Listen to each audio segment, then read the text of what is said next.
மலையில் அமைந்துள்ள அருள்மிகு கல்யாண வெங்கட்ரமண சுவாமி திருக்கோவிலில் நடைபெற்ற மாசிமக தேரோட்டத்தில் திரளான பக்தர்கள் கலந்து கொண்டு தேரை வடம் பிடித்து இழுத்தனர்.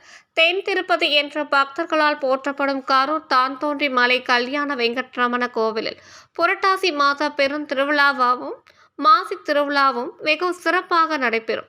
இந்த விழாக்களின் போது உள்ளூர் மட்டுமின்றி வெளியூர் வெளி மாநிலங்களில் இருந்தும் ஏராளமான பக்தர்கள் வந்து கலந்து கொண்டு பெருமாளை தரிசித்து மகிழ்வார்கள்.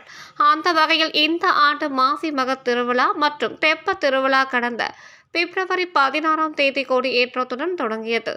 தொடர்ந்து தினமும் காலையும் மாலையும் பல்வேறு வாகனங்களில் திருவீதி உலா வந்து பக்தர்களுக்கு அருள் பாலித்தார் பெருமாள். இதனைத் தொடர்ந்து கடந்த 22ஆம் தேதி திரு கல்யாண உற்சவம் கோலாகலமாக நடைபெற்றது.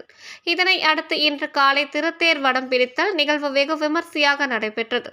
ஸ்ரீ கல்யாண வெங்கட்ரமண சுவாமி ஸ்ரீதேவி பூதேவி சமேதராக பெரிய தேரிலும் ஹனுமன் சின்ன தேரிலும் எழுந்தருளினார்கள்.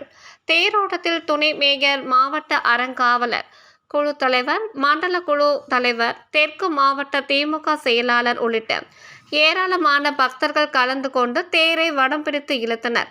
வரும் 26ஆம் தேதி தெப்பத்தேர் சுற்றி வருதல் நிகழ்வு நடைபெறுகிறது. வரும் மார்ச் 4ஆம் தேதியும் புஷ்ப யாகத்துடன் திருவிழா நிறைவு பெறுகிறது.